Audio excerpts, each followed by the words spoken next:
Yeah, that is so. I say, I don't know. I do what I do. I usually say hello, but I would say though sometimes I'll give another side of the coin. When you see the same person 10 years or more on the same corner, right in front of the same church, and next to the subway, and so on and so forth, it becomes a wonderment. I've said, can't find anything to work, and I don't know. I guess some people probably get to a point that they wonder, and they wonder how come, something can't be done, right? I mean, if you see the same person for 10 years on the same street and is still living, in essence, homeless and asking for money and saying they're homeless, and your heart goes out to them on a 10-year basis, I don't know. There are numbers. Aren't there numbers we can share with people? There's the Bowery. I used to hand out some numbers here in New York that say, can you go down there? And then sometimes I've heard that then the people don't want to be in those shelters. Yeah, don't like them and blah, blah. So that's a really important issue. And there is truth to what you say that many of the people on the street do not want to be in a shelter. And when you ask them, well, why? I mean, why would you want to stand in the rain, for God's sakes, rather than go to a shelter?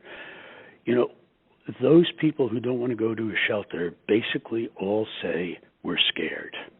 We've tried it. We've been robbed.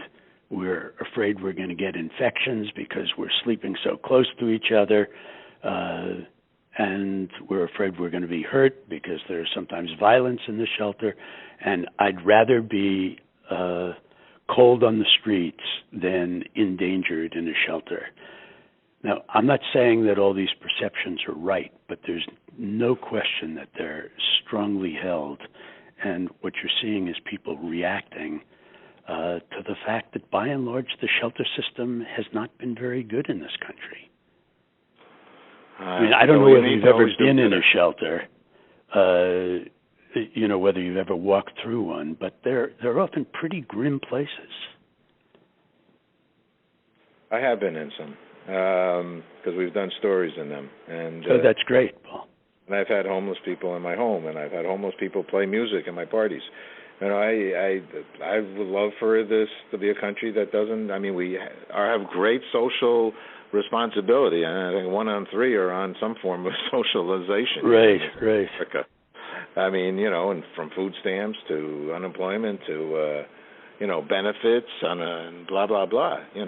This one is just so right in your face. Yeah, I know. And it doesn't seem to get resolved. And well, you're bringing it out to the light. You're showing beautiful people. Our brothers and sisters. You beautifully stated the great photography, and you really care, and it comes through in the silent voices, people with mental disorders on the street. It's a great job, Dr. Okin. Okin, am I pronouncing your name right? Yes, it's Okin. Oh, okay. Yeah, just apropos of that, I first of all, I really appreciate your comments on it. One of the challenges in writing this kind of book is that, for the same reason that many people don't want to look at these people on the street, they don't exactly want to look at them in their living room in a book. And so one has to get over that hurdle so that people are at least willing to look at their photographs in a safe kind of place where they can learn about their stories and find out the answers to the question that you were asking before. How come someone's standing on the street for 10 years and they just don't seem to budge? One of the things I try to explain in that book through their stories is the answer to that question. And any of your listeners who'd like to continue the conversation with me, they should feel free to do so. They can get onto my website at robertokinmd.com or on Twitter at bobokinmd, and I'm sure I'll have things to learn from your listeners, not just to teach. Okay. Well, then we need to do a part 2 because I need to know that answer. Okay. Okay. I'm happy to do that because there really are answers to that question, and they're intuitive. Okay. So part 2 will be answers to that question. In the meantime, I'm going to ask you one last question since we are involved. I don't know if you're aware of International Day of Peace, September 21st, World Peace Day. Yes. At the United Nations. We're doing an event in San Jose. I know you're in Northern California. Yeah. That's great. And your efforts are really important and so linked to this problem. Insofar as we consider people different from us, we're going to fight them, we're going to ignore them. There's a real link between the peace issue and the homelessness issue.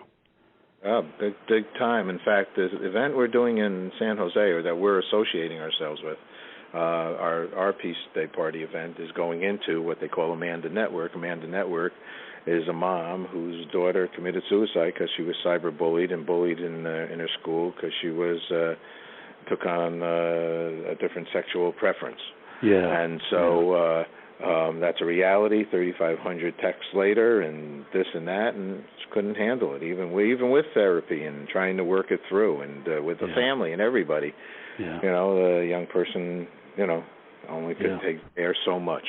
Right. Just like many of these people could probably only bear so much. I'm sure. Yeah. You've heard stories of their families or no families. Yes, and their childhoods, and that's one of the answers in part 2 that we'll talk about. Yeah, I'm sure. So then my last question then I'd like to ask you is, what is peace for you, Dr. Okin?